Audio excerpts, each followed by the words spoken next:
Testing, testing, testing, testing. Just see I'm up and running. Been a while since I've done a live stream, so how's it going, guys? How's everything? Been a while since I've done a. All right, seems to be working. Live. Just want to say, hey, Ron, how's it going? Let me get everything set up real quick. Just look at chat. Give me a quick second.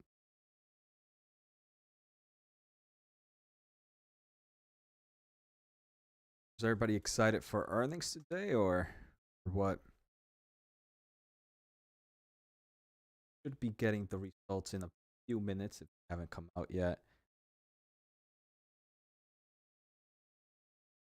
Live studio, real quick.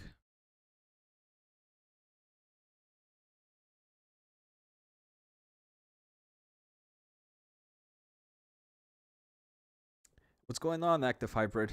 I appreciate the comments, Hybrid. I feel like you've been posting a lot on my channel, and I appreciate the support.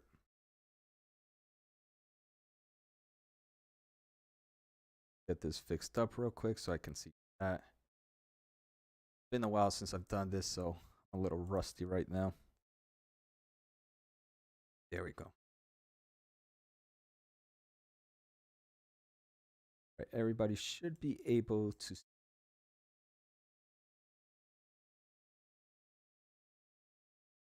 You know what, Active Hybrid, what I do enjoy is like when someone watches the video and then also kind of shares the overall insight or kind of knowledge that they have. Okay, so they did report earnings already, and we can see stock price did jump about 3.7%. So for those that haven't done a live stream with me before, what I end up doing is we're just going to take a closer look at the results, just see what my overall thoughts. Then we're going to hear the earnings call. For the earnings call, I do have more of a commentary take. So if you want to listen to the earnings call yourself, feel free to do that. But on this video, I'm going to be doing more of a commentary take and kind of be sharing my overall thoughts. I usually don't talk too much, only when like key points come out. We can see AMD is up about 3%, 3.5. Let's take a closer look. What's going on, Drew? Thoughts on adding AMD in 23? I'm guessing this year. I mean, at the end of the day, I do believe companies like AMD do have a huge long-term tailwind. There are a lot of kind of volatile markets that AMD hits, like the consumer space. So it's one that I personally believe has opportunity in the long term of things, but it's one that will be volatile for maybe the next 12 months. Actually, for numerous years, this is a company that I believe will continue to be volatile. Active Hybrid average price target is around 91 this year. Buy and hold it for 3 years. I agree with that kind of long-term mentality. So let's take a closer look. I just got a text from a friend. Freaking thanks, Dave. All right, so let's take a closer look at earnings. So record revenue up 44% year over year. I do want to say, right, most of that revenue growth is probably coming from that acquisition of Xilinx. We'll probably take a closer look in a bit, but we can see. I'll take a closer look at this financial table if they have. Nope, not the one I want. So for the full year of 2022, the company reported revenue of $23.6 billion, gross margins of 45%. We see revenue up 16% year over year for the quarter. Okay, so that's pretty. Gross profit is flat. This is pretty interesting. I did expect. Oh no, here we go. Gross margins percentage down 740 basis points. And this was to be expected, right? The consumer market is definitely taking quite a hit and is kind of bringing margins down. So for gross margins to be down 7.4 percentage points, definitely interesting. Gross profit at the end of the day was flat with the overall revenue growth.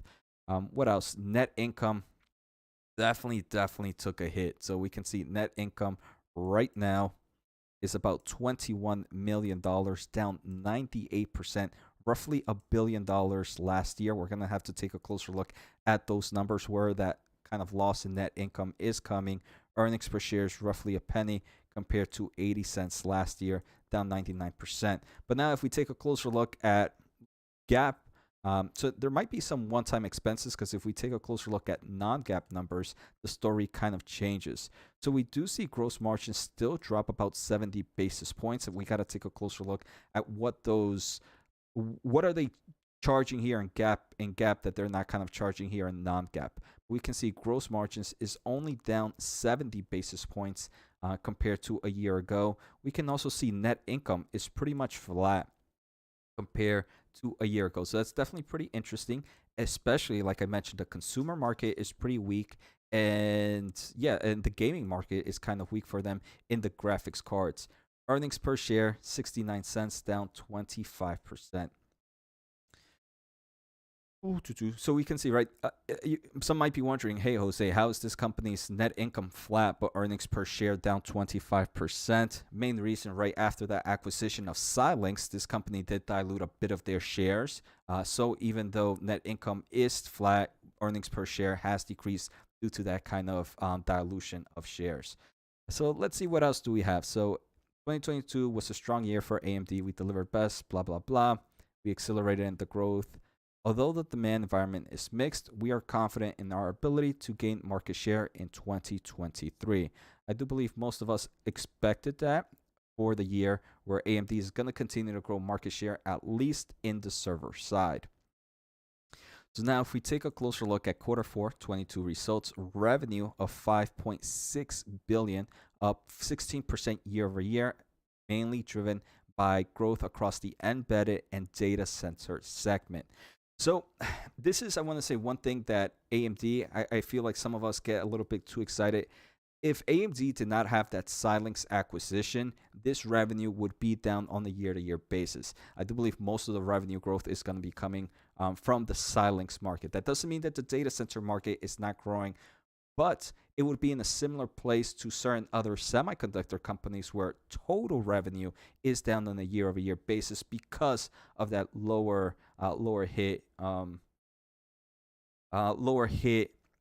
in the consumer side. Hybrid, Jose, can you see the inventory so far? Intel's inventory was 13 billion. I do believe we will be able to see that further down. Hybrid, I just want to kind of go from top to bottom to see anything we might have to look at here. So they do mention, again, a lower client gaming segment. The revenue, that's to be expected. Non-GAAP gross margins was 51%, an increase 1%, primarily driven by richer product mix with higher embedded and data center segment revenue. And I do believe this is something AMD is doing really well. They do know that the consumer market is kind of weak at the moment. So it seems like they're really focusing more on building volume on the markets that they know have strong gross margins, like the embedded and like the data center segment, and maybe not push out too much inventory in the consumer side because they're rather focused on these plays right here. Okay, so yeah, if we take a closer look at gap numbers, we did say we saw those gap numbers where earnings were down a nice amount.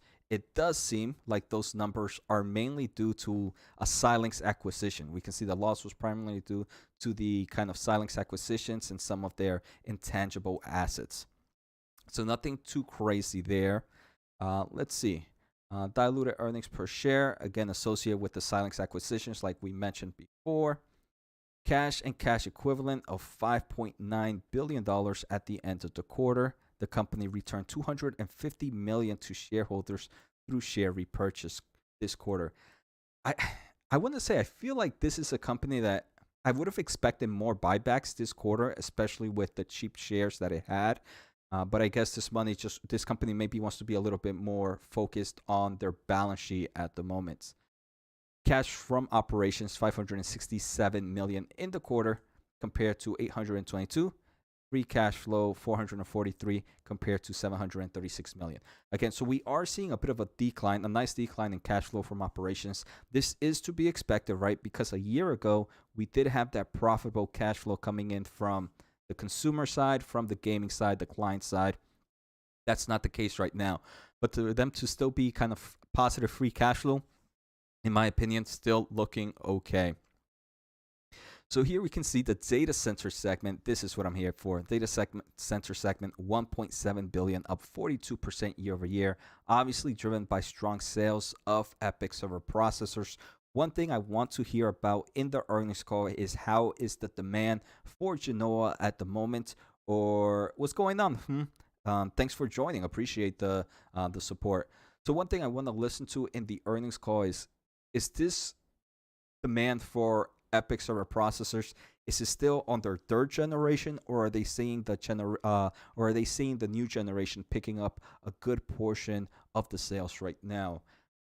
Intel, on their last earnings, did report that they are seeing weakness in international markets, mainly China, and in the enterprise markets. I want to hear from AMD if they're seeing the same kind of headwinds. With the 42% year over year growth, I don't believe that's the case, but definitely something to kind of understand how AMD is seeing this overall market at the moment. Here we can see client segment revenue was 903 million, down 51% year over year due to the overall weak market. Again, this is not something that was unexpected, so I don't think anybody here was expecting them to be in the client segment. This is also operating at a loss compared to last year. And one of the major reasons why this company's kind of cash flow is kind of dwindling a bit right now. But operating loss was 152 million compared to operating income of roughly $500 million last year. The gaming segment was down 7% year over year, driven by lower graphic sales, partially offset by higher custom products. So it seems like they're still selling a lot of chips to PlayStation 5s, to the Xbox consoles, and we are seeing a lot more consoles, handheld consoles, coming out with AMD embedded chips in them. So interesting here. I don't believe this market is going to grow too much from here, at least in the short term of things. But I do believe many of you have discussed that it's still kind of impossible to get a PlayStation 5. I kind of gave up already, and I don't think I'm purchasing anyone. I don't think I'm purchasing it anytime soon. But I definitely do hear around that it's still pretty difficult to kind of purchase a PlayStation 5. Yes, what about the webcast? The webcast starts at 5 o'clock, I believe, and we'll be listening to that once the webcast happens. Yes, so I'm pretty sure if we go to AMD's Investors Relations website, we can see. I'm pretty sure it's gonna happen at 5 o'clock. So at 5 o'clock, so in about 30 minutes or so, they are gonna do the webcast, and we will take a closer look at that as well. And also, guys, while you are here, if you can, I do have a new semiconductor channel. It's purely semiconductor investing. So make sure to check that out. Semiconductor investing and more. I do a weekly podcast. The link should be on the pinned comments. We are at 597 subscribers. If you haven't subscribed, please do so. I want to hit 600 by the end of this live stream. That would definitely be super helpful. But here, I just talk about the semiconductor market. This past week, we do a weekly episode with Nick and I. I actually talked to a really strong bull in Texas Instrument where we did more of a deep dive. And on Friday, we did a earnings Friday call where three of us who are very focused in the semiconductor market discuss some of the top semiconductor earnings. We are going to do it this Friday again. So make sure to subscribe. Again, semiconductor investing and more. The pinned comments should be above if you haven't signed up for it.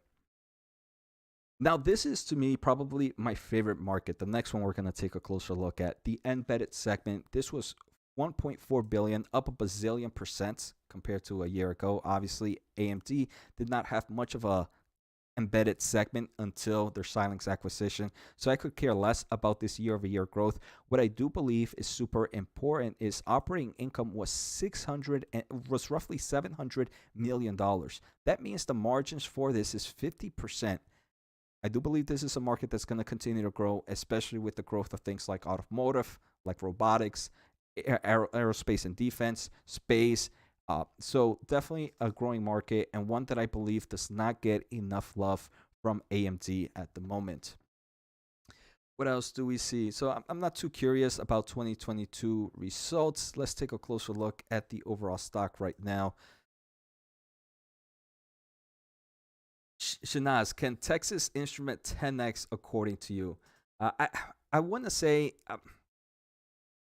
A company that would 10x is a growth stock, right? I don't believe Texas is considered a growth stock, but just because it's not a growth stock, there doesn't mean it's a different style of investment. I believe with Texas, you get a little bit less volatile. You get a market that has less competition one way or another. You get a company that's more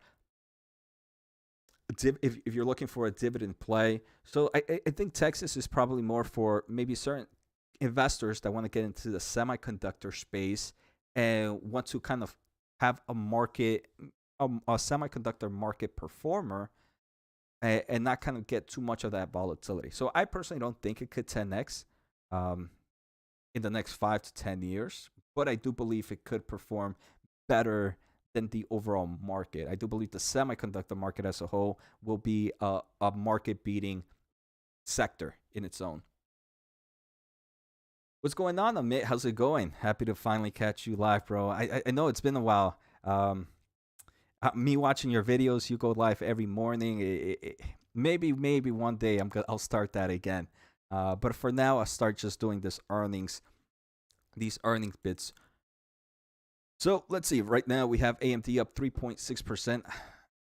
What else do we have? I do believe I know we're gonna take a closer look at AMD earnings, but I want to see what's happening today. I know we had some other earnings happening this afternoon. Snap, for example. What's going on, Chris? How's it going? Long time no see, Chris, on live. I've seen you a lot on the comments and appreciate the support. I just want to see real quick what other earnings we had today.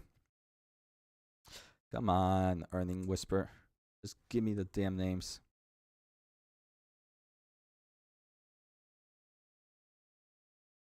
I think Snap was probably the only other one that was super interesting. EA too, if you might be into gaming stuff, but I don't think anything else was super exciting for earnings today. So let's take a closer look at Snap. Snap is down 13.8%. I wonder how Meta is doing after that. Meta is down 1.8%. Trade Desk? Trade Desk is also down 1.8%. So like always, it does seem like Snap continues to drop the overall advertising market.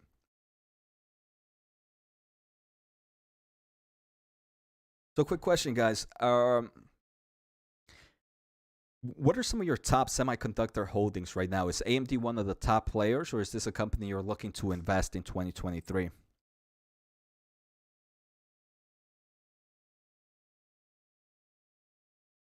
See, so this is something that's pretty interesting right now, right? So the company for the full year of 2022 returned $3.7 billion to shareholders through share repurchase. But this quarter alone, they only bought back roughly, what was it, 200 million? Um, I know we saw that. Yeah, 250 million. So I'm surprised they didn't purchase that much this quarter. So let's see what we have. So Freedom and Liberty, they will dollar cost average into AMD. Definitely understand. David Becker, backed off on individual and went with the ETF. I like that, David Becker. I want to say I have kind of focused that a little bit more in the semiconductor market. Especially, I do believe, like I mentioned a lot here, David, where the semiconductor market will outperform the overall industry in the long term of things, the overall market. And I do believe most companies in the semiconductor space will be similar returns to that. There's only a few that I believe could outperform. AMD is definitely one of those, but that comes with bigger risk. Nvidia is another one. What's going on, AC? How's it going? Nas, TSM has run a lot. Is it still a buy? I mean, TSMC being the leader, I definitely see a big bullish case for it, Shanaz. Again, for me personally, I haven't purchased much TSM.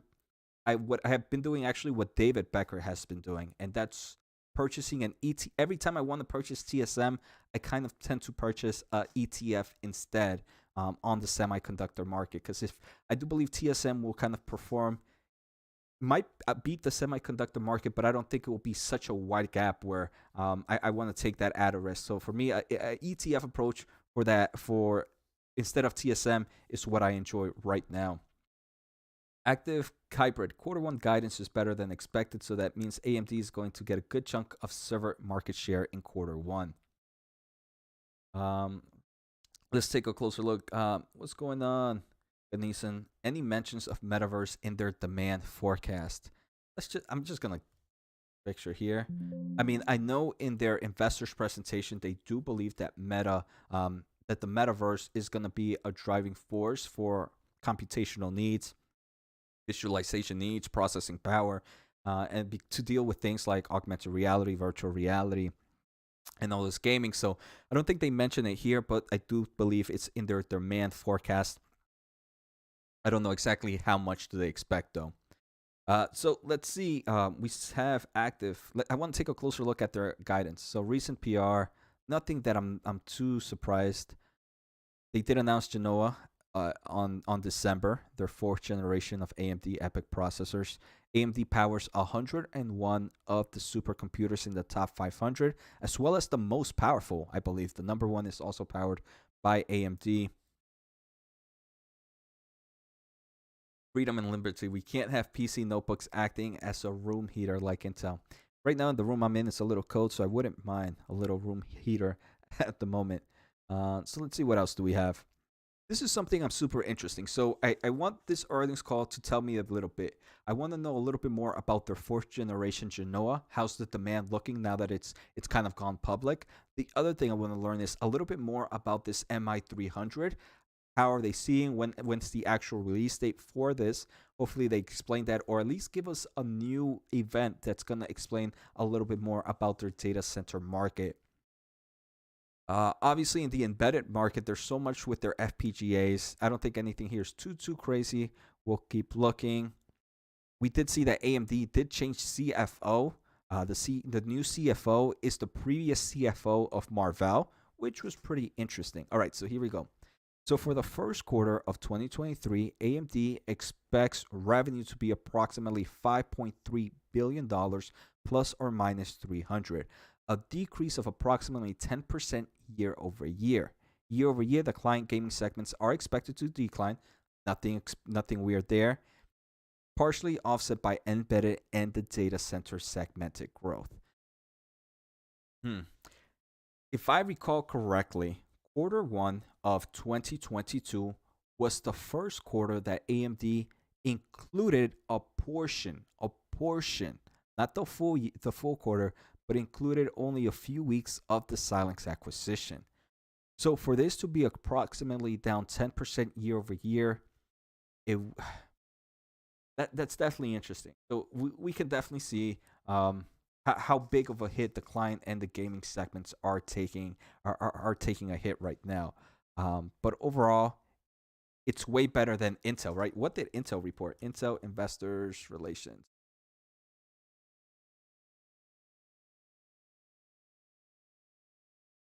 Let's see, freedom and liberty. I believe AMD will take over lots of notebook market down the road. Just keep eating market share away from Intel. New chip has AI. They just keep on pushing. That is pretty interesting, right? Freedom, how they started to add kind of a AI hardware to their processors. I want to say, I think AMD these next few quarters is going to be giving away market share in the consumer space. And I think they're doing that purposely because it is such a losing market at the moment that they're rather focused on data centers and the embedded market. But once that profit segment continues to grow again, I do believe AMD will grab more market share. So I know this is an AMD, but I wanted to take a closer look at the guidance Intel gave us. So they gave us a 40% year over year decline on revenue. AMD is giving us a 10% decline on revenue year over year. At the same time, AMD does have a portion of that Xilinx acquisition, which is going to help it not be as bad as we previously expected. Nice active hybrid. I only have AMD invested when it was around 26. Very nice price action there. What else do we have? We have Kane-san. What can we infer about NVIDIA from this AMD earnings report? So what can we say? So first thing is 100% NVIDIA is going to take a huge hit in the consumer side. Without a doubt, that's what we should be expecting. We are seeing that AMD is expecting growth in the data center market and in the embedded market. So I am expecting NVIDIA to continue to grow in the automotive market, right? the data center market is contracting a bit, and that's why Intel saw that hit on their data center market. But they're also seeing the added pressure of competitiveness from AMD. Nvidia at the moment, I don't believe has too much pressure. Even though I am an AMD investor, I gotta come with the truth that at the moment, Nvidia really doesn't have much pressure in the data center market from companies like AMD or from anyone at the moment. So I would expect data center market to be up quarter over quarter and year over year, but I don't believe it's going to be to the same growth that AMD is seeing, right? We mentioned AMD's data center market was up 42% year over year. I don't believe that's what Nvidia is going to see on a yearly basis. Let's look at Nvidia's investors relations website real quick to kind of take a closer look at their quarterly trend.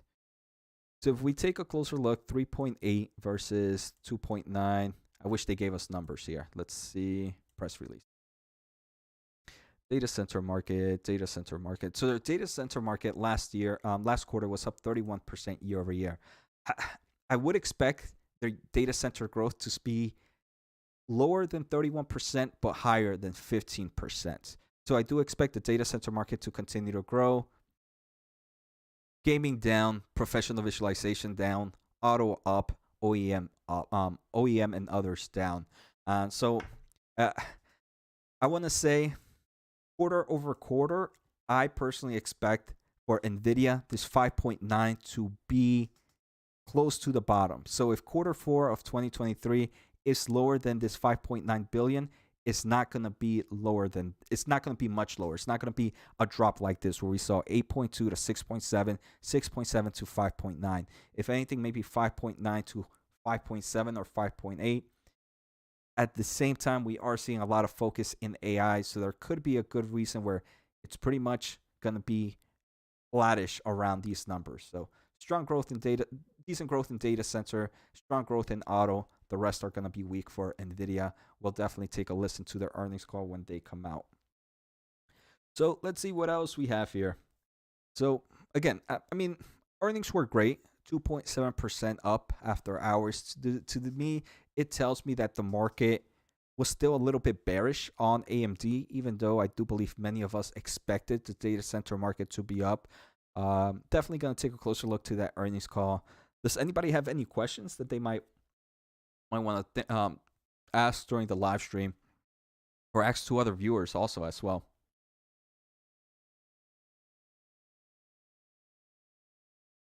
So while we do that, let's take a closer look. I want to take a closer look at Twitter to see what other earnings we have this week. I'm super excited for Meta Platforms. They report earnings tomorrow. Do you guys think I should do a live stream on Meta? Let's see what else happens tomorrow. So we still got about 15 minutes before the earnings call, but Meta is expected to report tomorrow. I'm debating if I should do a live stream on that. I'm pretty big into Meta right now. And Thursday we have some big tech. We have Amazon, we have Apple, we have Alphabet. I was personally thinking of doing a Qualcomm earnings call live because it is in the semiconductor market. But I don't know if maybe you guys might prefer something else like Amazon, Apple, or Alphabet, or maybe just do something where I look at a little bit of all four throughout the afternoon. Yeah, Meta is falling in sympathy of Snap. Yeah, we saw Snap was down roughly 10, 15%, 13%, and it's driving the overall ad tech market down. Meta is down roughly 1.5. I do believe the Trade Desk was also down roughly 1.6%. But now I'm curious. Unity, which is also a big advertisement company now, roughly down about 1.86%, I would expect, because, again, they are dependent on that ad space a lot right now.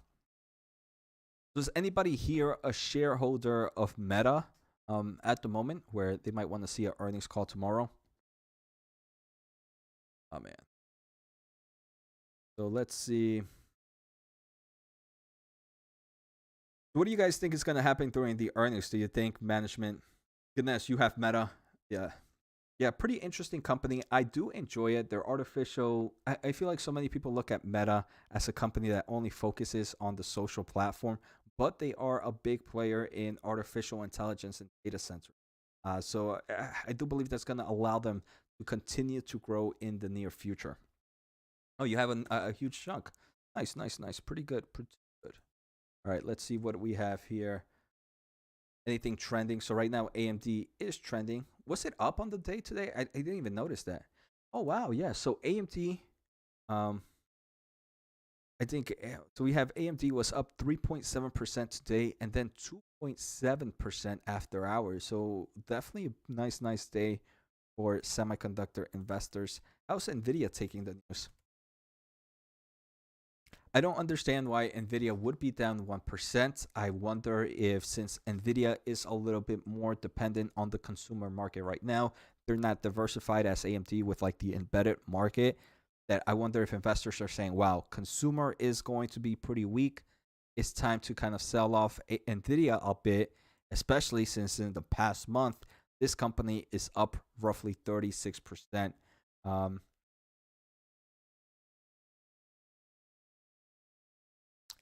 I think inventory control for Nvidia has to be very, very important. I Ganesh, I don't know if you saw my recent video on Nvidia. We did see that Nvidia 4050 and 4060. Let's see. I saw this news earlier today that the Nvidia is set to unveil the 4060 and the 4050 ahead of schedule. If this is true, I do believe it tells me that, hey, the consumer market might be a little bit stronger than previously expected, and that might be great news for companies like AMD and Nvidia. So during today's earnings call, we do know from the guidance that AMD believes quarter one is still going to be weak for the consumer market. I want to see what they think about for the quarter two or the second half of the year. Oh, I didn't even see the for the full year. Did they mention the full year? No, they didn't.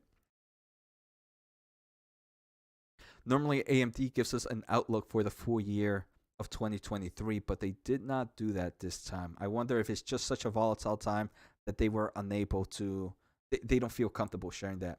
Active Hybrid board members and big investors will force Mark to resign if he insists on metaverse. Um, with no Active Hybrid, I, I think now it does seem like Meta has taken that way they originally said the metaverse and now kind of focusing more on data centers and AI. So I think he might be okay. Chris, hey Jose, why aren't you doing the live stream together with Nick? You know, that's what I was thinking of doing. Maybe for Nvidia, since this was such a last minute decision. I didn't even know until early this morning that I was gonna do it. I didn't want to bother Nick. But I do believe for the next live stream, I'm gonna ask Nick to jump in. Uh, you think that would be beneficial, Chris? Something I should do? And also, guys, while you are here, like I mentioned earlier, make sure to subscribe to the Semiconductor Investing Podcast, Semiconductor Investing and More. I'm hoping to get 600 subscribe up to 600 subscribers. The link should be above. I was at like 597 before. Let's see what we're at right now. Come on. Oh, 601. Did I say 600? I meant 700. I meant 700, guys. All jokes aside, I appreciate it for everybody else that just subscribed to Semiconductor Investing and More. It's a weekly podcast. We're actually doing at least 2 episodes a week right now. One on earnings, and we do a weekly episode of the semiconductor market, the data center market. We just recorded the episode for this week. I should be posting that to tonight or tomorrow. And then I already have Billy and Nick are going to join me on Friday to do another earnings call. We're definitely going to take a closer look at AMT and kind of discuss it in a roundtable with other semiconductor investors. So I do appreciate you guys helping me get to 600. Let's see what we end by the end of the day, by the end of this live stream. So we have the earnings call in about 10 minutes. Let's see what else we have in store. Any other questions? Or anything else you guys want to look at before before the earnings call? Chris, I think that would be great, like your discussions.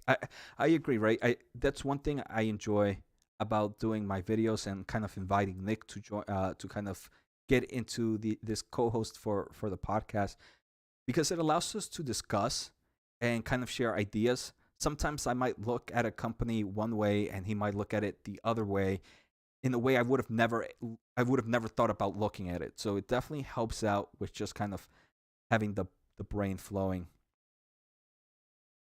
How is Intel? I don't think we looked at how Intel is reacting. It's down about 0.71%. Nothing too crazy right now.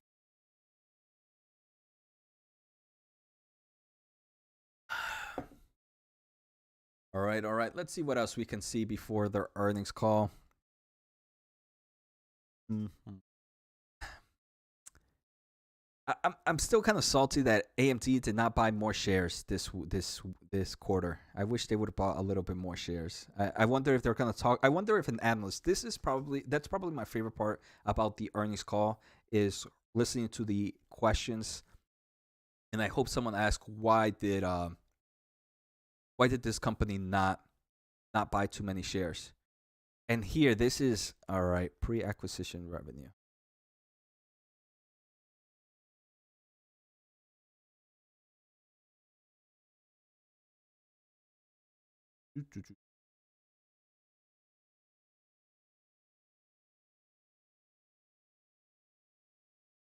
All right, let's see what else.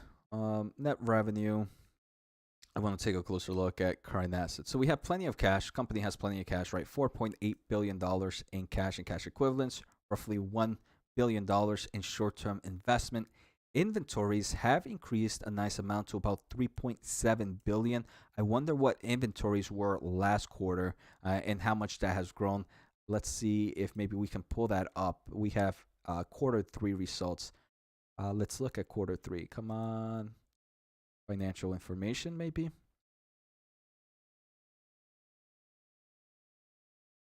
Historic financials, quarter three. Look at earnings release. I want to see. I know active hybrid has me thinking a lot about inventory right now. I want to see if they're building up that inventory right now or what's going on. So, current assets inventory was about $3.3 billion last quarter. What was it now? It was about 3.7. Nothing too crazy in my opinion, especially with the new release of Xilinx acquisition.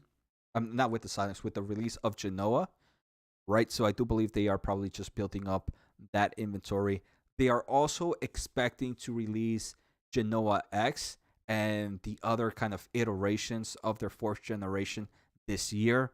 Plus, they are expected to release their APU. They're also expected to release build the kind of laptop inventory at the moment. So maybe nothing too crazy. I want to say an inventory buildup compared to a quarter ago, but definitely a big buildup compared to a year ago. What else do we have? Total long term debt. This is the only, I want to say, one of my biggest pet peeve, not pet peeve, but something I wish they didn't do too much. They did build up a nice amount of long term debt. Their balance sheet was super, super, super clean, up to about 2.5 billion compared to roughly nothing a year ago. But again, they roughly have $5.8 billion in quick cash available to them. Let's see, what else do we have? Net cash flow, operating activities, nothing too crazy. Data center. Uh, Here we can see a little. Operating income was still at least somewhat profitable this quarter, which is good for the gaming segment. The embedded market, like I mentioned, this is a huge, huge margin business. 50%, right? Operating income was roughly $700 million. Net revenue was roughly 1.4. We can see how important that Xilinx acquisition was if it was at least for a cash flow usage, especially as they're seeing that weakness in the client market, in the gaming market, even though the gaming market is still up on a quarterly basis. In forms of operating income is still profitable. Data center, we can see, is also a nice amount. It does seem like the margins, and maybe I want to take a closer look at that. Margins for the data center market did drop a bit. Let's just see. Calculator. The 360. 369 divided by 1163, about 31%. Now 4 divided by 5 is probably, it's about 25%, I would say. 26, 27%. So there did drop a portion of margins into data center market. I'm going to take a closer look at what happened there. They might have explained it a little bit here.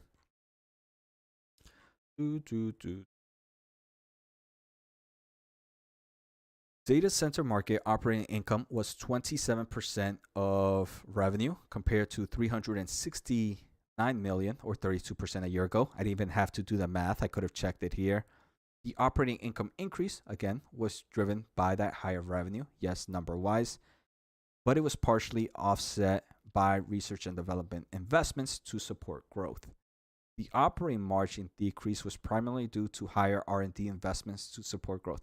That is true, right? Last quarter, they probably weren't focusing too much. Now they're probably not only focused on Genoa X, on their other 2 iterations of the EPYC server's CPU, but they're also focusing on research and development for the APU, and then follow suit the MI300, right? But then follow suit the next generation of Ryzen as well. So it makes sense, nothing too crazy there, but definitely good to understand why that margin dropped into data center market. The Cherry Tigers, I'm so happy you're streaming this. I'm so happy you are here with me, joining me. I'm happy everybody. I want to thank everybody again for the support.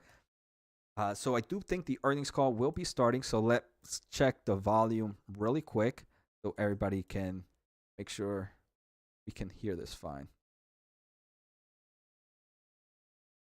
So let's listen. Earnings webcast.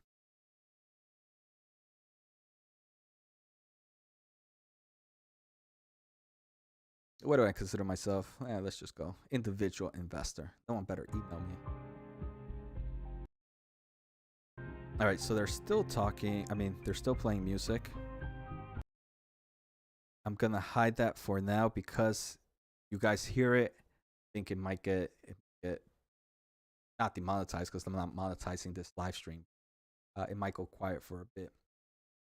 So if anybody can just tell me when it goes. Actually, I'll keep it on for a bit. So let's see. Before we get started, hey, 604, you guys are awesome for the Semiconductor podcast. You guys are pretty great. Thank you so much.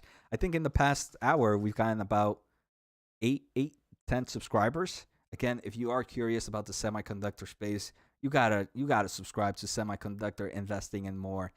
Link is above. Hopefully this earnings call is starting soon. I did a lot of my commentary already, so I don't think I'm going to talk too much during the earnings call portion. I might share more thoughts during the analyst side, so be prepared for me kind of interrupting really quick. That's how I normally do it. Seems like the music is still going on. They usually start about 5 minutes late. Active Hybrid, I did subscribe. Appreciate it, Active Hybrid. Definitely. I'm super happy to be doing that market, that channel. It's something I've been completely focused on, and I just wanted to follow through.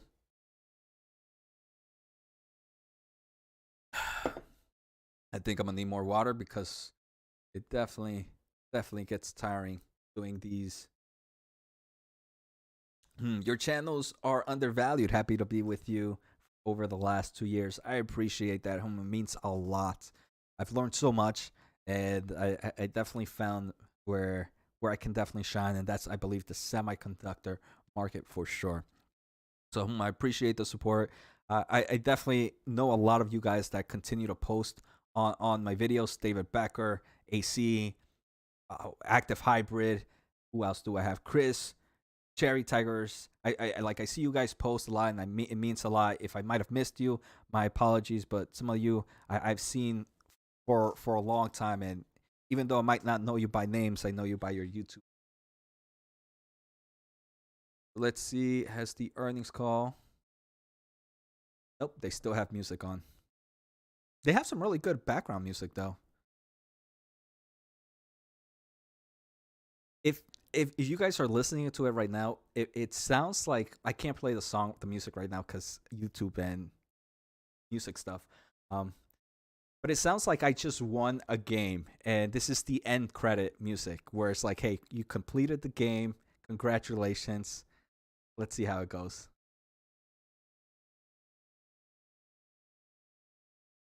So let's take a closer look at stocks one more time. Nvidia down. I can't under. Wow, what's happening here? Nvidia down 4.5%. I'm not sure why. AMD up 2.5%. Let me see if this is not just a certain glitch. No, Nvidia is down 4.5%. Anybody seeing any news right now for Nvidia?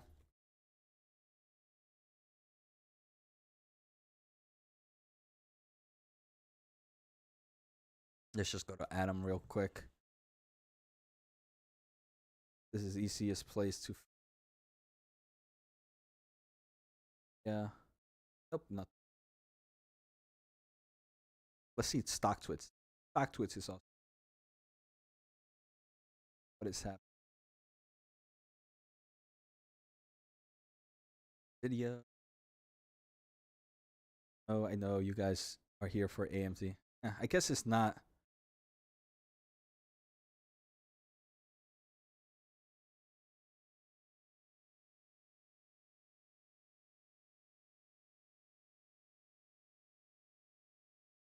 All right, we'll see. Call started yet? Anybody listening? Yep. Treasurer, and Devinder Kumar, our Executive Vice President. This is a live call and will be replayed via webcast on our Is the website. volume good enough for you guys, Before or we should it be begin, lower I or would higher? like to note that Mark Papermaster, Chief Technology Officer and Executive Vice President, Technology and Engineering, will attend the Morgan Stanley Technology, Media and Telecom Conference on Monday, March 6th, and our first quarter 2023 quiet time is expected to begin at the close of business on Friday, March 17th. Today's discussion contains forward-looking statements based on current beliefs, assumptions, and expectations, speak only as of today, and as such, involve risks and uncertainties that could actually cause results to differ materially from our current expectations. Please refer to the cautionary statement in our press release for more information on factors that could cause actual results to differ materially. Now, with that, I'll hand the call over to Lisa. Lisa? Thank you, Ruth, and good afternoon to all those listening in today. Before discussing our financial results, I wanted to make a few comments about our CFO transition. I'd like to start by thanking Devinder for all of his contributions to AMD over the last 39 years. During his tenure as CFO, we built a strong financial foundation that has enabled AMD's significant growth and success. On a personal note, his partnership and expertise have been invaluable to me. I know I speak for all of AMD when I say we appreciate all he has done for the company and wish him the best in his upcoming retirement. I also want to welcome our new EVP and CFO, Jean Hu, to our first AMD earnings call since joining us earlier this month. Jean's more than 14 years of public company CFO experience and proven track record of financial leadership make her an excellent addition to our team. I look forward to working closely with her as we continue to transform and scale our business. Now turning to the business results. 2022 was a strong year for AMD as we navigated the challenging macro environment to deliver best-in-class growth and record profitability driven by our embedded and data center segments. We also transformed the company. We accelerated our data center business and closed our strategic acquisitions of Xilinx and Pensando, significantly diversifying our business and strengthening our financial model as our data center embedded product sales grew from $3.9 billion in 2021 to $10.6 billion in 2022. Looking at our financial results, fourth quarter revenue increased 16% year over year to $5.6 billion, driven by significant growth in our embedded and data center segments, which accounted for more than 50% of overall revenue in the quarter. On a full year basis, we grew annual revenue 44% to $23.6 billion. We set annual records for revenue, gross margin, and profitability, driven largely by a 64% increase in our data center segment revenue and the strong performance of our embedded segment following our Xilinx acquisition. Turning to the fourth quarter business results, starting with our data center segment, revenue increased 42% year over year to $1.7 billion, led by increased adoption of our EPYC processors by cloud providers. In cloud, sales to North American hyperscalers more than doubled year over year as hyperscale customers continued moving more of their internal workloads and external instances to EPYC processors. EPYC processors now power more than 600 publicly available instances globally, following the launches of new AMD-based instances from AWS, Microsoft, and others in the quarter. In enterprise, revenue declined year over year as demand slowed based on the macro environment. Against this backdrop, we continue expanding our pipeline and closed a number of new wins in the fourth quarter with Fortune 500 financial services, automotive, technology, energy, and aerospace companies. In HPC, growing EPYC processor adoption was highlighted by the number of AMD-powered supercomputers on the latest top 500 list increasing by 38% year over year. AMD now powers more than 100 of the world's fastest supercomputers and 15 of the top 20 most energy-efficient supercomputers in the world. To build our data center leadership, we launched our 4th-gen EPYC processors this past November that deliver up to 2 times faster performance in cloud, enterprise, and HPC applications, and are up to 80% more energy efficient than the competition's most recently announced offerings. We are seeing very strong customer pull for 4th-gen EPYC CPUs, which complement our 3rd-gen offerings with additional performance and capabilities. Initial cloud deployments are going very well, and we expect to ramp both internal workloads and public instances throughout 2023. For enterprise, there are more than 140 4th-gen EPYC platforms in development from HPE, Dell, Lenovo, Supermicro, and others, an increase of 40% compared to the prior generation. Now looking at our broader data center portfolio, we had record sales of our Xilinx data center and networking products in the quarter, led by strong demand from financial services companies for our newly launched Alveo X3 series boards, optimized for low latency trading. Sales of our Pensando DPUs also ramped significantly from the prior quarter, driven by supply chain improvements and continued demand. We are very pleased with the customer reception of the Pensando technology, with good long-term growth opportunities as DPUs become a standard component in the next generation of cloud and enterprise data centers. Data center GPU sales were down significantly from a year ago when we had shipments supporting the build-out of multiple Instinct MI250 accelerator supercomputer wins. In January, we previewed our next generation MI300 accelerator that will be used for large model AI applications in cloud data centers and has been selected to power the 2+ exaflop El Capitan exascale supercomputer at Lawrence Livermore National Laboratories.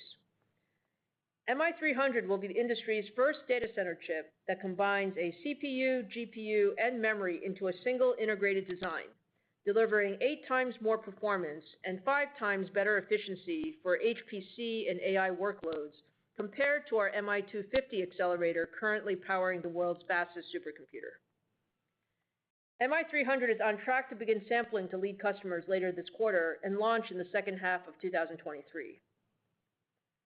Turning to our client segment, revenue declined 51% year over year to $903 million. We continued to ship below PC consumption in the fourth quarter as we focused on further reducing downstream inventory. While overall PC demand remained soft, desktop channel sell-through increased sequentially during the holiday season. We launched our latest generation Ryzen 7000 series notebook processors earlier in January, including our Ryzen 7040 CPU series that deliver leadership performance and battery life and are our first processors to feature Ryzen AI, the industry's only dedicated on-chip AI inference engine in an x86 processor. Ryzen AI is powered by the highly scalable XDNA architecture, which is the first integration of AMD and Xilinx IP, less than a year after closing the acquisition. We also launched our Ryzen 7045 series CPUs, our first mobile processors based on a triplet design that delivers significantly higher performance than the competition in gaming and content creation applications. We have more than 250 ultra-thin gaming and commercial notebook design wins spanning our full family of Ryzen 7000 series processors on track to launch this year, an increase of 25% year over year, with the first notebooks planned to go on sale in February. Now turning to our gaming segment. Revenue declined 7% year over year to $1.6 billion, as lower gaming graphics sales more than offset higher semi-custom revenue. Semi-custom SoC revenue grew year over year as demand for game consoles remained strong during the holidays.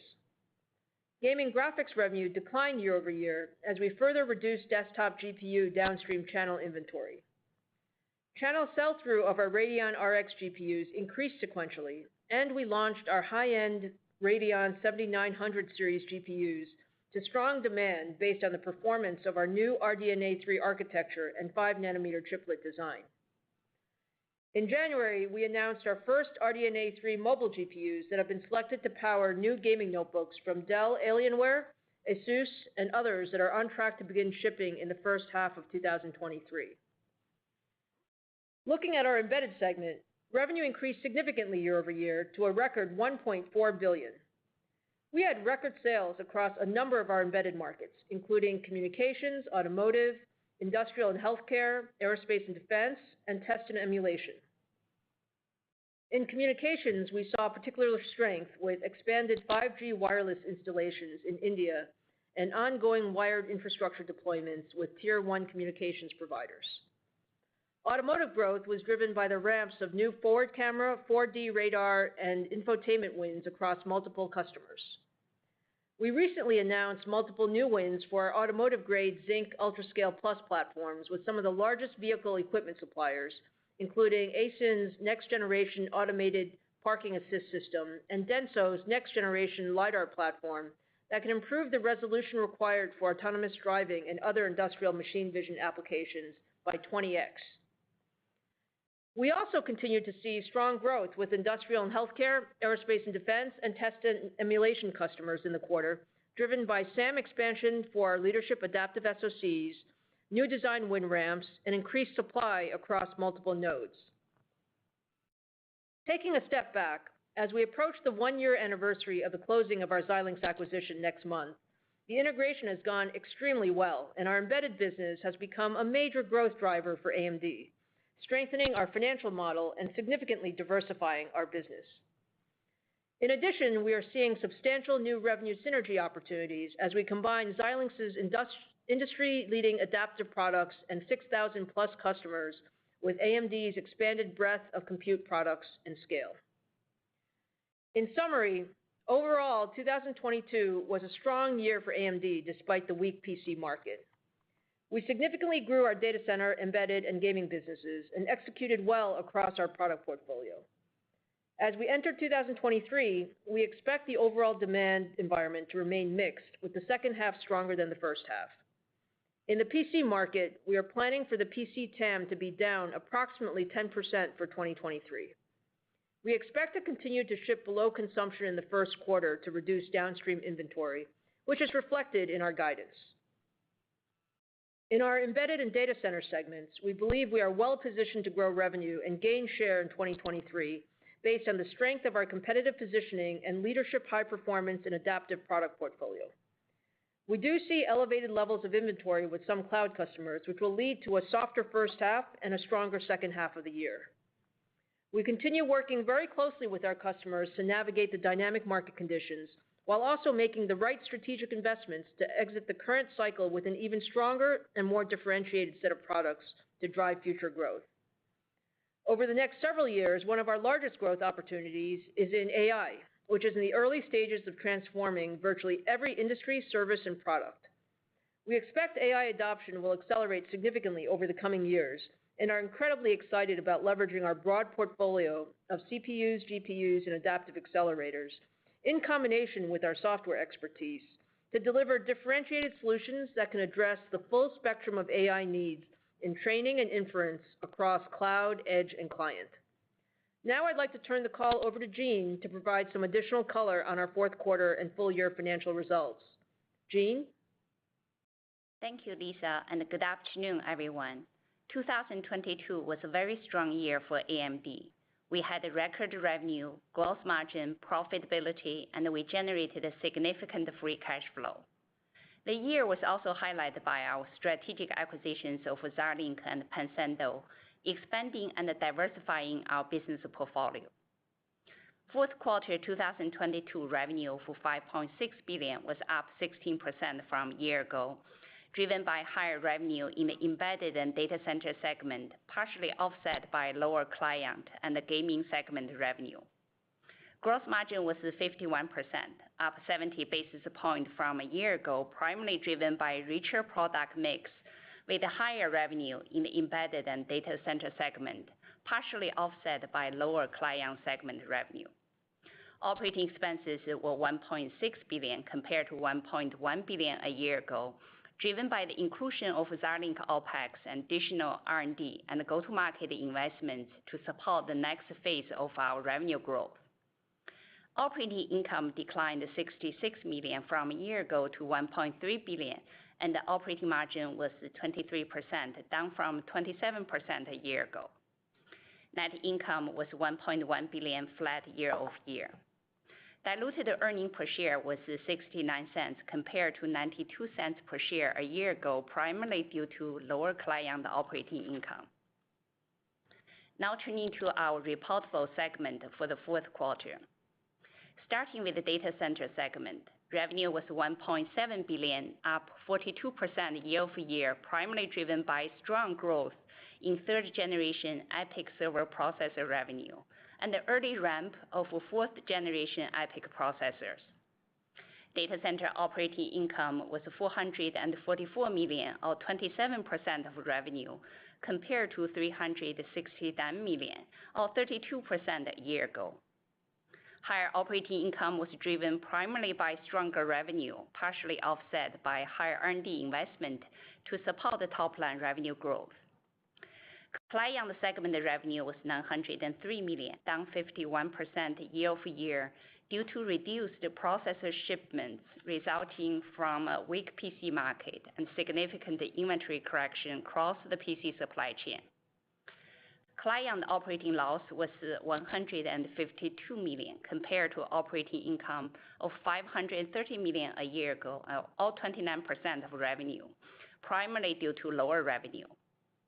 Gaming segment revenue was $1.6 billion, down 7% year-over-year due to lower gaming graphics revenue, partially offset by higher semi-custom product sales. Gaming operating income was $266 million, or 16% of revenue, compared to $407 million, or 23% a year ago. The decrease was primarily due to lower graphics revenue.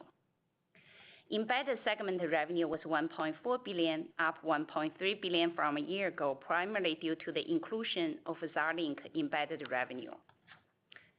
Embedded operating income was $699 million, or 50% of revenue, compared to $18 million, or 25% a year ago, primarily driven by the inclusion of Xilinx.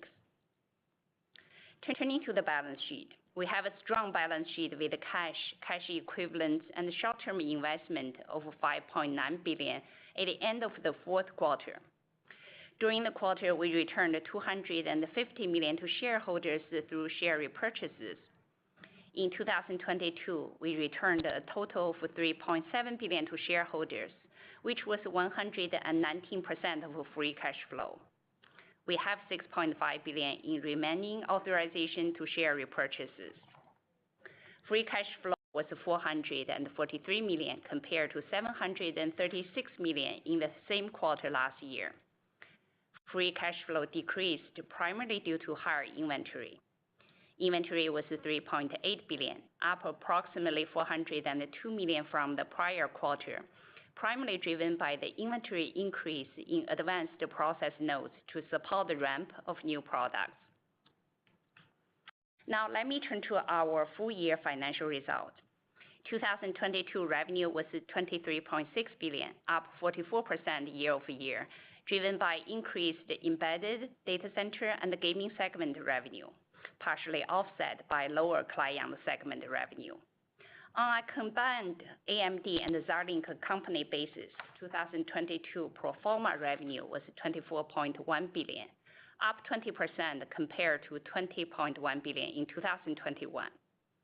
Gross margin was 52%, up 370 basis points from the prior year, primarily driven by richer product mix with higher revenue from embedded and data center segment, partially offset by lower client segment revenue. Operating expenses were 26% of revenue compared to 24% in 2021. 2022 operating income was $6.3 billion, up $2.3 billion, an increase of 56% from a year ago, resulting in an operating margin of 27% compared to 25% in 2021, primarily driven by higher revenue and the gross margin expansion. Net income was $5.5 billion compared to $3.4 billion, up 60% from the prior year.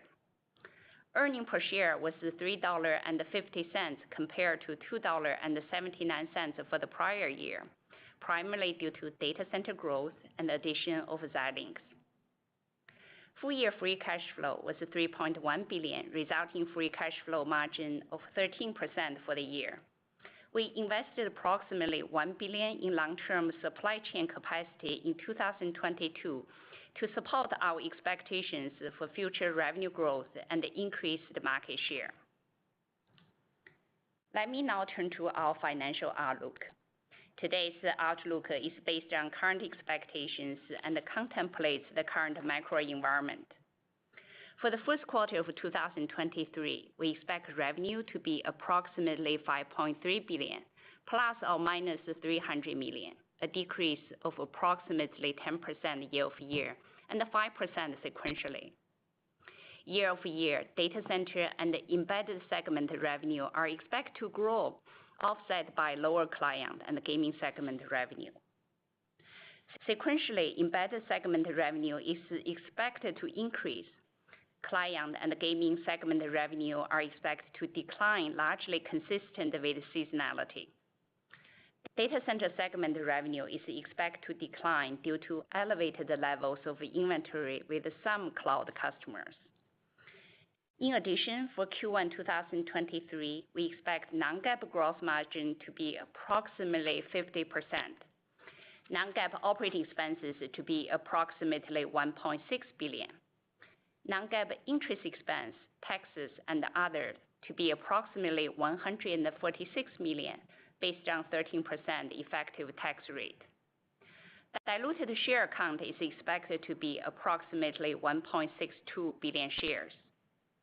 For the full year of 2023, we're not providing specific guidance due to the uncertainty in the macro environment. However, let me provide some color. Directionally, we expect embedded and data center annual revenue to grow from 2022 based on the strength of our product portfolio and expected share gains. In addition, we expect client and gaming segment revenue to decline based on the current demand environment. We expect non-GAAP gross margin to be approximately flattish in the first half and the expansion in the second half of the year. We expect to manage quarterly non-GAAP operating expenses flat with the first quarter until we see the demand environment improves. For modeling purpose, we expect non-GAAP effective tax rate for the year to be 13%, and the diluted share count to be approximately 1.62 billion shares. In closing, we had a strong year with record revenue and profitability, driven by our leadership of product portfolio and the diversification of our business. Looking forward to 2023, as Lisa mentioned earlier, we'll continue to focus on executing our long-term growth strategy while driving financial discipline and operational excellence. We believe our leadership of products, growing customer momentum, and strong financial foundation position us well for long-term profitable growth. With that, I'll turn it back to Ruth for Q&A session. Before Q&A section, guys, I want to know, are there any concerns you guys have? If you could poll the audience for questions now, please. And then just final thing, guys, before we get to the Q&A session, just subscribe to that Chip podcast. We're trying to get as many subscribers as we can today. It's a semiconductor podcast, weekly episodes. Link should be above. Now let's take a closer look to that Q&A. If you'd like to remove your question from the queue, please press star 2. Once again, that's star 1 to be placed in the question queue, and we ask that you please ask one question and one follow-up, then return to the queue. Our first question today is coming from Matt Ramsey from Cowen. Your line is now live. Yes, thank you very much. Good afternoon. First of all, congratulations, Jean, and congrats as well to Devinder. I mean, the last 5 years of the company have been remarkable, but I remember all the work you and your finance team did 6 or 7 years ago to keep the foundation stable for what's happened since. So enjoy the retirement. My first question, Lisa, is just about the drivers of 2023. You guys talked in the prepared script about all the different cross currents that are kind of going on right now versus the strength of your portfolio versus some inventory digestion in the data center space and obviously what's going on in the PC market. But I've gotten about a zillion versions of the same question tonight, which was, do you think the company can grow for the year 2023 overall? And if you could just kind of walk us through the drivers of the business as we work through the year. Thanks. Yeah, absolutely, Matt. Thanks for the question. So there are lots of puts and takes in 2023, and we want to give you, kind of some of the drivers. Our, largest growth driver is certainly the data center. We are, very positioned well with our product portfolio. We just launched our Genoa 4th Gen EPYC. We also have Bergamo coming, this year as well. When we talk to our cloud customers, what they're telling us is, they appreciate the execution of our roadmap, and we have an opportunity to move more workloads to AMD as we go through the year. So we feel very good about our product positioning. As we mentioned in the prepared remarks, coming off of a very strong 2022, there is some inventory at some of the cloud customers, and so we are expecting a softer first half and then a stronger second half. But we feel very good about our market share position and opportunity to grow with data center. Also on the embedded side, I would say we have a very strong portfolio there. The Xilinx business has done very well in 2022. It's a diversified set of markets. We see strength in a number of the end markets, and so we think that's also a grower for AMD. On the other side, our client and gaming businesses, we believe will decline. We have made good progress. When we look at the PC market, in the second half of the year of 2022, we were really trying to rebalance inventory, and I think we made progress exiting Q4. We're still expecting to ship below consumption in the first quarter, and then sort of go from there. Our product portfolio is strong. We think there's an opportunity for growth as we go into the second half of the year, but we think overall for the year, client will decline just given the TAM. And then on the gaming segment, again, we're coming off of a very strong 2022, and so console demand has been actually quite strong.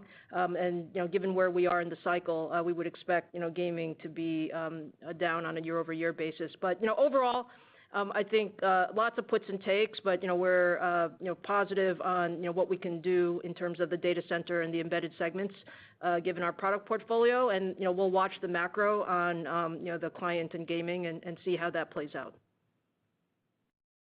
Thank you very much, Lisa, for all the details there. I guess as my follow-up, I wanted to ask a question about gross margin. The margin, I guess, sequentially down a little bit into March, but I kind of wanted to focus on the drivers of the longer-term margin that's down, I guess, 3 or 4 points from where you were a few quarters ago, despite more mix of the revenue coming from embedded and data center. So if there's any way that you guys could try to quantify maybe how much of the margin headwind is from just lower client revenue, how much of it might be from any programs that you're working through to clear the channel, and how might we model, what are the drivers that we should think about in terms of the margin recovering? Thank you. Yeah, maybe, so on the overall margin, the way to think about our business, Matt, is the margin is primarily driven by product mix.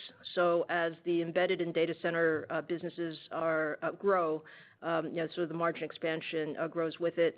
In terms of the sequential question that you had from Q4 to Q1, that's just a product of the mix. So with data center being lower sequentially, that's that. We are also working through our client inventory clearing. What we're seeing in the PC business is as we're going through this, sort of normalization of inventory, especially on some of the older products. We do have more marketing programs and, pricing incentives in place. We do expect that to normalize as we go through the first half of the year. And so as, Jean said in the prepared remarks, we would expect margin expansion as we go into the second half with the growth in data center embedded and some normalization of the client business as well. Thank you. Next question is coming from Vivek Arya from Bank of America Securities. Your line is now live. Thanks for taking my question, and thanks and best wishes to Devinder and Jean from my side as well. On the first one, Lisa, I think you mentioned some elevated inventory among your cloud customers. I was hoping you could give us some quantification of how elevated. Is it a 1-quarter issue? Is it a 2-quarter issue? Does it impact the pace of your Genoa ramp? Because I think coming into this year, the expectations were you could grow server sales by over 20%. Do you think that is still, a possibility? Because I imagine you get some benefit from, better Genoa pricing. So just puts and takes of how we should think about your data center business through this year. Yeah, sure, Vivek. So, look, we remain very bullish about our data center business. I mean, I think the feedback that we've gotten on Genoa from our customer set is very strong. And as I said, the important thing is, we are expanding workloads. In terms of, where we believe the, as the inventory normalizes, each customer is different, so they have, what they're trying to achieve in terms of inventory levels. Our expectation is that, sort of first half softness for cloud, and then second half strength as that's worked through. But like I said, it's different for, each customer. And then in terms of, overall growth, as I said, we're very, bullish on the overall growth of our data center business and, the opportunity to gain share, as we go through the year and as we go through the ramp in Genoa. We do have more content with the higher core count that should also help ASPs. Got it. And then on the PC side, and also kind of as it relates to the pricing environment, you mentioned the PC TAM is, could be down about 10%. But when we look at the shipments, right, from you and your competitor, they could be down as much as 40 or 50%, right, year on year in Q1. So do you think there's a possibility that the TAM assumption of just down 10% could be an optimistic one?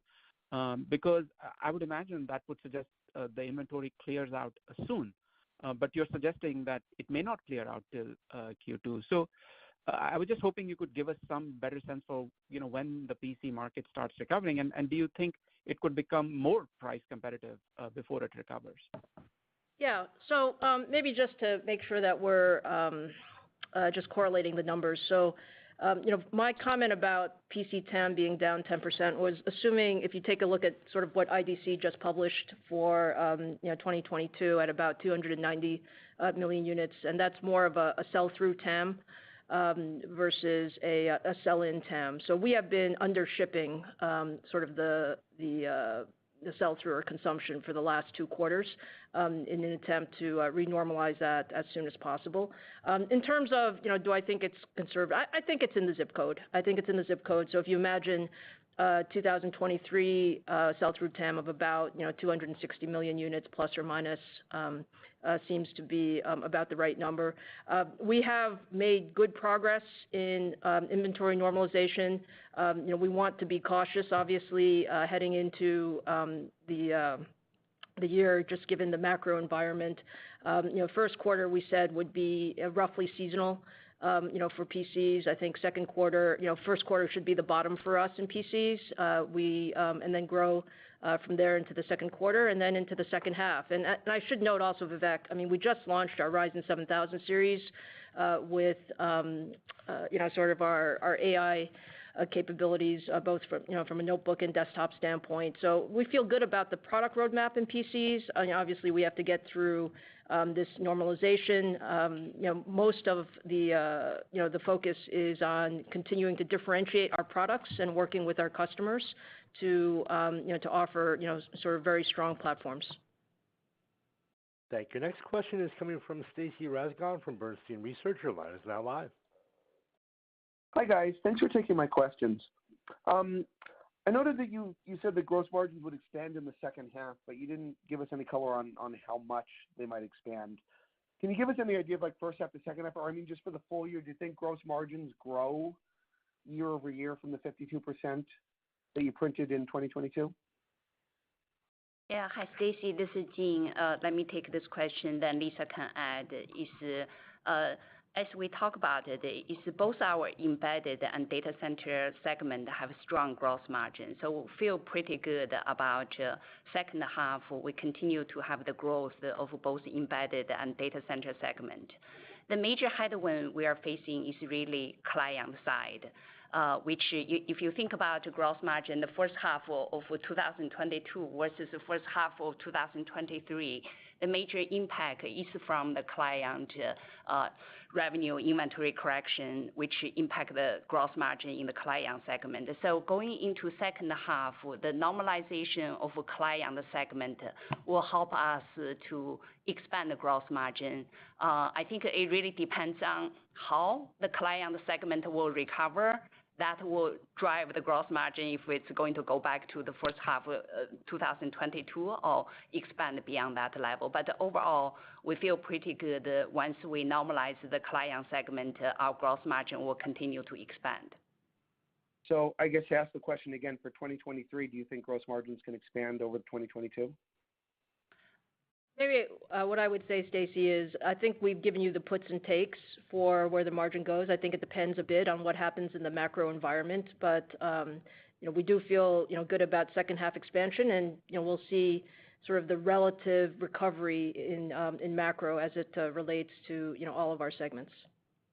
Sometimes these analysts forget that Thank the you. answer is I guess not for just my yes or no. follow-up, maybe it follows up on that a little bit more, just around the mix. I get how data center and embedded should be growing in the second half versus the first half, but presumably client will too, first half to second half, given that you are, under shipping, sounds like by a pretty wide margin right now.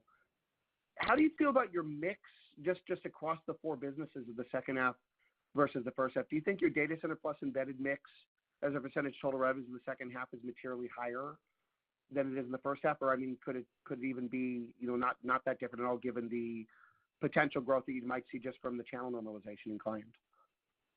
Yeah, I think the way to think about it is I think our data center growth in the second half versus first half, we expect that to be significantly stronger. As it relates to client, we would also expect it to be stronger. Again, depending a bit on macro and sort of how the TAM actually evolves. I think for the embedded businesses, I would say that we expect to grow over the full year. 2023 versus 2022. What we see right now is a fairly strong backlog and good visibility into the first half of the year. I'm not ready to say that embedded will grow in the second half versus the first half, though, because we're coming off very strong growth already. And so I think those are the puts and takes. Thank you. Next question is coming from Toshiya Hari from Goldman Sachs. Your line is now live. Hi, good afternoon. Thank you so much for taking the question. Lisa, the pushback that we often get is, AMD is doing really well gaining share, but you're gaining share in relatively mature markets. And, when it comes to AI, you do have a strategy, but you really haven't shown, the products yet, if you will. You talked about, how you have CPU, GPU, FPGA, and Pensando, and you're shipping samples of MI300, I guess later this quarter and potentially launching in the second half. At what point do we as analysts and investors start to see your AI strategy materialize in the P&L and your profitability, if you will? Yeah, thanks for the question. We believe that AI is a huge driver of compute growth, and given our portfolio, it should be a driver of our growth as well. I think if you think about the product sets that we are putting sort of AI content in, you should expect MI300, of course, on the GPU training side. We just launched Ryzen AI in our PC portfolio. You can expect additional AI acceleration coming in our server portfolio as well. So you're going to see AI broadly across our roadmaps. In terms of when we've talked before about sort of our data center GPU ambitions, and the opportunity there. We see it as a large opportunity. As we go into the second half of the year and launch MI300, sort of the first user of MI300 will be the supercomputers or El Capitan, but we're working closely with some large cloud vendors as well to qualify MI300 in AI workloads, and we should expect that to be more of a meaningful contributor in 2024. So lots of focus on just huge opportunity, lots of investments in software as well to bring the ecosystem with us. That's very helpful. And then Lisa, as my follow-up, had a question on profitability in your client business or your PC business. I think a year ago, margins were really high. Supply was relatively tight. Since then, with the inventory correction and perhaps a little bit more competition, your profit margins are down. You talked about the first half of this year still being sort of in digestion mode, and then in the second half things normalizing. But would it be realistic to assume your gross margins in the client business return to first half 22 levels, or in hindsight, margins back then were perhaps you were over earning in that business given the environment? Thank you. Yeah. Sure. So I think on the client, segment, it's fair to say that, we believe, given where we are with, the client, inventory levels, the first half will certainly be lower. We expect some improvement in the second half, but in terms of, overall, margin, we expect that, the client business will be below the corporate average, and that's how we're modeling the client business. Thank you. Next question is coming from Aaron Rakers from Wells Fargo. Your line is now live. Aaron, perhaps your phone is on mute. Please pick up your handset. Yes. Thank you for taking the question. I guess the first question is, going back to the data center piece of the business and specifically around the ramp of Genoa. I'm curious is there any help that you can provide us as thinking about the ASP uplift you expect to see with the Genoa product cycle? And I guess at some point through 2023, how do we start to think about the Bergamo product cycle as well, impacting the server CPU business? Sure. So Aaron, we started shipping, Genoa in the third quarter, that ramped into the fourth quarter and will continue to ramp through 2024. The way I think about, or the way you should think about the Genoa ramp is that it is a new platform for our customers, so they'll be introducing it, first in cloud, sort of internal workloads, and then going to external workloads, and then enterprise. So I think it'll be throughout 2024. Throughout 2023. We do have higher core counts on Genoa, so you would expect that that will give us some ASP uplift as we go through to some of those higher core count products. Bergamo will launch in the first half of the year. We are on track for the Bergamo launch, and you'll see that become a larger contributor in the second half. So as we think about the Zen 4 ramp and the crossover to our Zen 3 ramp, it should be towards the end of the year, sort of in the fourth quarter, that you would see a crossover of sort of Zen 4 versus Zen 3, if that helps you. Yeah, that's very helpful. And then as a quick follow-up, this business isn't really asked that much about, but it's been doing phenomenally well here these last couple of quarters is actually the Xilinx business. I know it's within the embedded largely, but yourself reporting, I think if I read the filings correctly, growing 40% plus on a like-to-like basis for Xilinx. I think your competitor also growing a solid pace. How do you think about the sustainability or durability of that demand in that embedded or Xilinx business as we move through 23? Sure. So Aaron, that business has done very well. So, the Xilinx business, I think our overall embedded business continues to do well. When we look across the subsegments, there are puts and takes in the subsegments, but what we see is content is going up. So, we had records in communications, industrial and healthcare, aerospace and defense, automotive. We have the embedded processor content that's also going into automotive. So we feel, very good about that business. I think as we look into 2023, I mentioned this in the question with Stacy. We have a very good visibility to the first half, just given the lead times and the backlog. and the first half looks strong. So, we expect to grow sequentially in the first quarter. As we go into the second half of the year, we're monitoring the overall demand environment, and just given how strong it's been, we are looking at whether there'll be some puts and takes in some of the end market segments there. But overall, I think the key point is the content and our design win momentum is good, and we continue to ramp new design wins in the Xilinx business. Thank you. Next question is coming from Joe Moore from Morgan Stanley. Your line is now live. Great, thank you. I wonder if you could talk to us about the puts and takes of PC market share in a down 10% environment.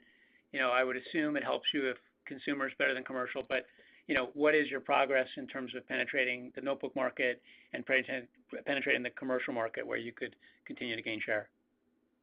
Yeah, Joe, we view that the opportunity. So first of all, I would say that in general, the PC market share numbers are probably a bit noisy right now, just given all of the sell-in, sell-through, and the inventory dynamics that are being worked through. Actually, in the fourth quarter, we believe we gained a little bit of share in the PC market. As we go forward into 2023, we think our product portfolio is very strong. As we look at Ryzen 7000 and where it goes and where we are positioned in the commercial as well as the high-end consumer segments, we're not changing our strategy on PCs. A few years ago, we really focused on sort of the more premium segments. We have less penetration in the low end, which I think is helpful. And as we go forward, we're continuing to focus on commercial PCs and getting a larger footprint in there. I will say the enterprise work that we're doing on the server side, I think links very well to the commercial PC work, and we're continuing to invest in sort of the sales and marketing resources to ramp that side of the business. Great. And then going back to the Genoa question that was asked a second ago, as you are in this kind of budget-conscious environment, you're introducing a chip and a system that has pretty high platform costs. Does that slow the adoption at all? It seems like people, and your competitors dealing with some of the same issues. Just how does the current environment affect the rate at which Genoa would ramp? Yeah, I would say, Joe, the total cost of ownership benefit of Genoa, particularly in some of the larger cloud workloads, is very, very significant. So I wouldn't say that that's necessarily slowing the pace of adoption. It is a new platform, though. So if you think about, when we went from Rome to Milan, it was, basically similar platform. So I would say that ramp was a bit faster. But as it relates to Genoa, we had always expected that Milan and Genoa would coexist through 2023, and that we would have, we still have Milan instances that are just ramping now, and we expect that will continue through 2023. And so, I really view this as the natural thing when we introduce Genoa at, sort of the higher core count, that both will coexist. And, as some of the platform costs come down, you'll see, the Genoa cut over, and that's what I mentioned towards the fourth quarter of 2023. Thank you. Next question is coming from Ross Seymour from Deutsche Bank. Your line is now live. Hi, everybody. Thanks for letting me ask a question. And Jean, congrats on the new job. Lisa, I was hoping you could give a little bit of sequential color to just size the magnitudes of the three segments that are going down in the first quarter and then embedded going up. And really what I'm getting at there is, in an answer to a prior question, you talked about the mix being a headwind to gross margin. And I think, Jean, you cited data center dropping as a percent of the mix. So just trying to get the magnitudes of just how much data center has to drop to make that outcome on the mix side be true. Sure, Ross. So let's see. We said the client and gaming segments would be, seasonal. So you would expect that the data center would be more than seasonal. So maybe to help you size that, think about the data center sequential drop as double digit, whereas the client and the gaming segments are more like single digit. If that helps. Yes, it does. And anything similarly on embedded, is that kind of up single digits? Oh, yes. Yeah, embedded will grow sequentially single digit. Yeah. Got it. Sorry for the nitpicky question. A bigger picture one for you then, Lisa, on competitive intensity. On one hand, I could see that the total cost of ownership benefits of these products, multi-core, better performance, et cetera, could lead to higher ASPs, whether you're talking about the data center side or your client business. On the other side, competitive intensity and overall demand is weaker, and at some point you might even get deflationary costs on the foundry side of things. Can you talk a little bit about the pricing environment given those somewhat contradictory pressures? Sure. So maybe let me separate data center and client because they're a little bit different. I think on the data center side, we do see that in general the performance, the power performance, the total cost of ownership, selling the solution is the most important piece of it because the solutions are actually quite different in terms of what you can do between sort of fourth gen EPYC and sort of other solutions. The environment is always competitive, but we feel very good about the overall value proposition that we bring to both cloud and enterprise customers. I think on the client side, we've said for the last couple of quarters that the pricing environment is more aggressive. I think that normally happens when the industry is working on rebalancing. I think we're working on rebalancing. Our OEM partners are working on rebalancing. The retailers are working on rebalancing, and so there are more incentives and a more aggressive pricing environment. I view that that's primarily on let's call it older products, let's call it previous generation products, and as we work through that. There will be some normalization as we think about our newer generation products where there's more capability added. So hopefully that gives you a little bit of the puts and takes. And in terms of the cost environment, I think all of us in the industry have seen some elevated costs, but I think we also expect that to normalize too, as everyone is sort of optimizing their capex spending. Thank you. Thank you. Next question today is coming from Mark Lipacis from Jefferies. Your line is now live. Hi, thanks for taking my question, and congrats to Jean on the new seat. Two questions, if I may. First, on the PC side, can you give us a sense of about roughly how far under consumption you believe you're shipping on the PC side, either in Q4 and Q1? And Lisa, correct me if I'm wrong, I thought I heard you say in an answer to an earlier question that you expect the PC client business to grow into second quarter. So is that suggest that 1Q you think is the bottom on the PC? And then I had a follow-up. Thank you. Sure, Mark. So the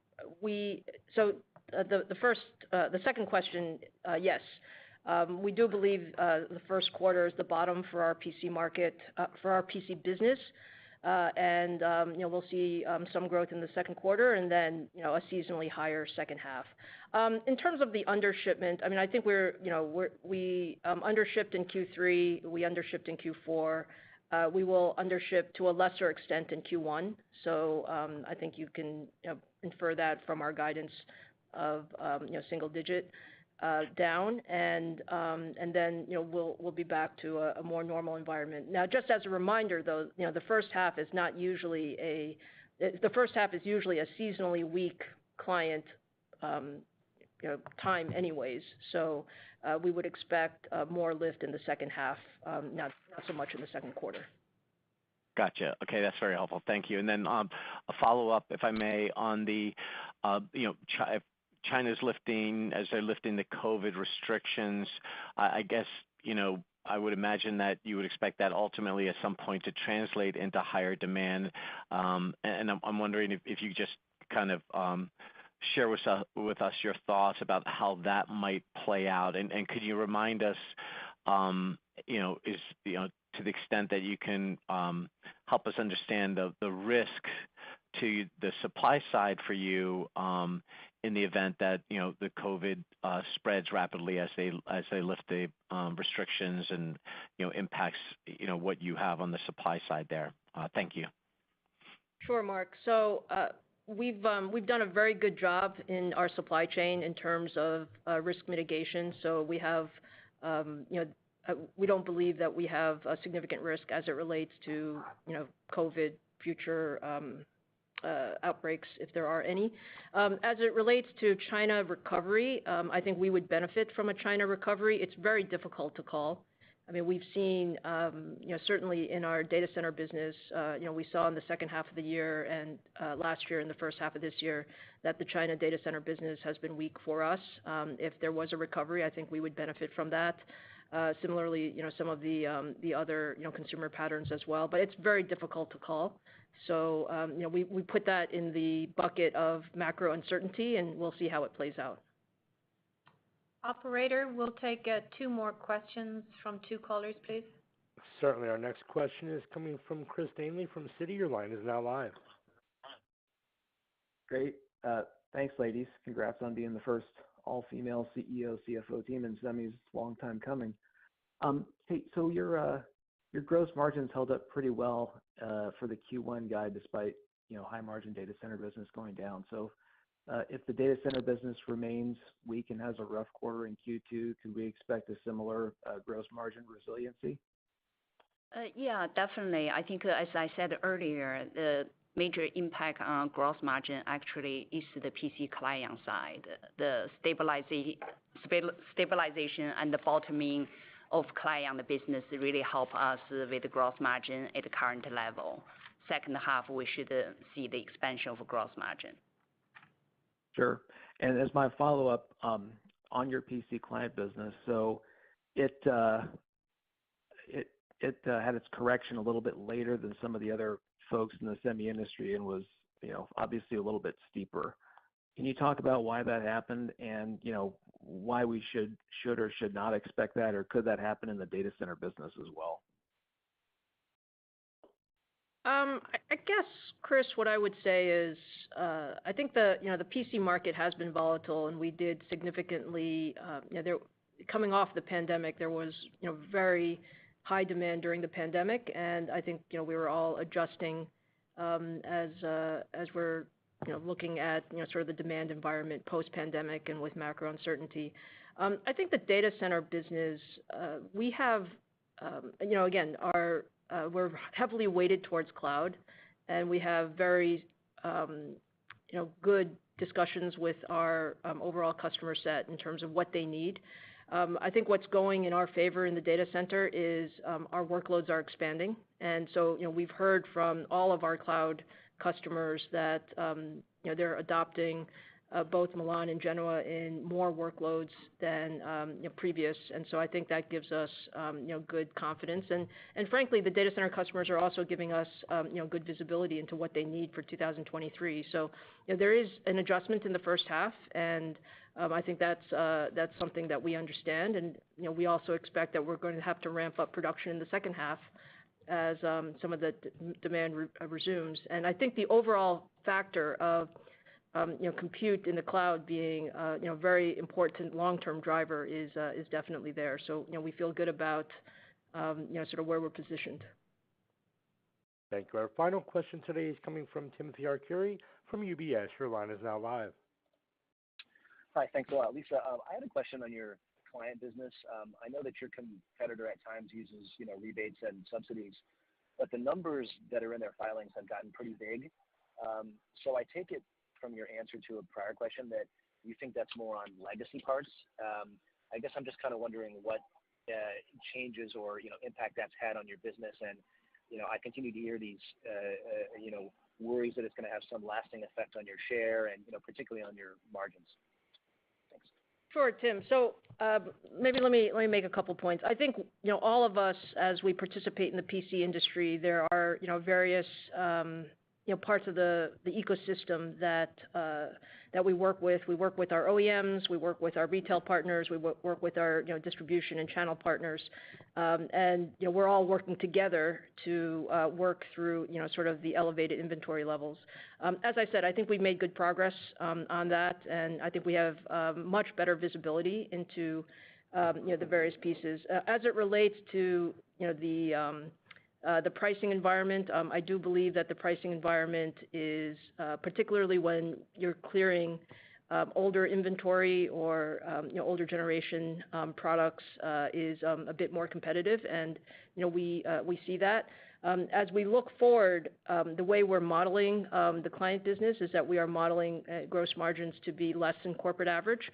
That's different than our previous modeling. So previously, client was more like at corporate average, and I think given I think the nice thing is our business is quite a bit more diversified now, and so with our data center embedded businesses, really being strong growth drivers, I think client continues to be a good market overall, and as we work through this, we will see some of the normalization that Jean mentioned. Thanks a lot, Lisa. And then I guess just as the last thing, you went through some puts and takes on the different pieces for the year, but I just wondered if I could just get you to kind of give a bias for what you think that revenue for the year is the bias. It sounds to me like the bias is more up than down, but I just wanted to give you a chance to maybe confirm that or not. Thanks. I think, Tim, the answer is yes. But again, let's work through the next couple of quarters, and we feel good about how our products are positioned, and we just need to work through the macro and see how that plays out. Great. Thank you. That concludes today's earnings call. Again, welcome to Jean. We're delighted to have her on board, and much gratitude to Devinder for his 39 years of service and all his leadership. And we'll look forward to touching base with all participants throughout the quarter. Thank you. All right, guys. So that was definitely a pretty interesting earnings report. I mean, I think I do believe I think we have seen the stock prices for I don't think there were final words. Damn it. Maybe there were.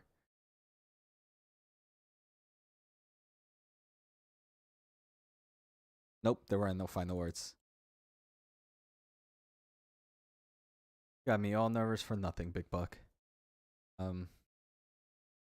But I do want to say, right, it does seem I think we might have seen the bottom for for some of the semiconductor companies. They do mention that quarter one is going to be the bottom for the PC market, and they expect growth in quarter two, quarter three, and the second half. The PC and client side will still be weak compared to 2022 to some extent, but at least that quarterly growth is going to restart again. So I do think AMD might have seen the price bottom hit. The only thing, right, Big Buck, I would say if like the consumer market due to macro environment might take a bigger hit, but I think that has too much uncertainty at the moment to really kind of give us a forecast.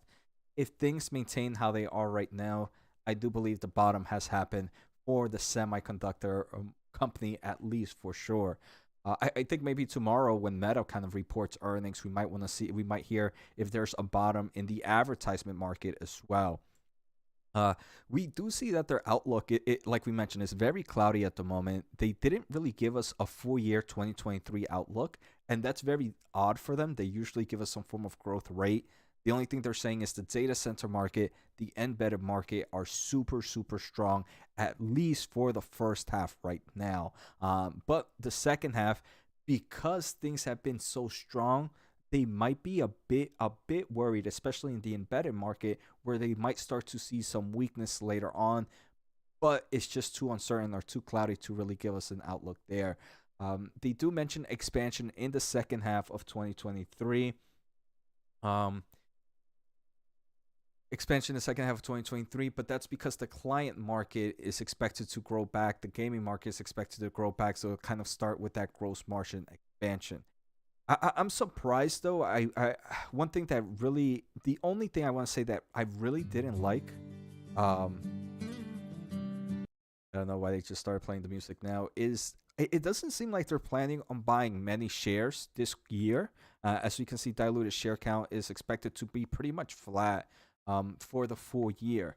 So I wonder if this company is just worried a little bit too much of the macro environment that we're in right now, that they'll rather hold a better balance sheet, pay down some debt, and not focus on share count at the moment.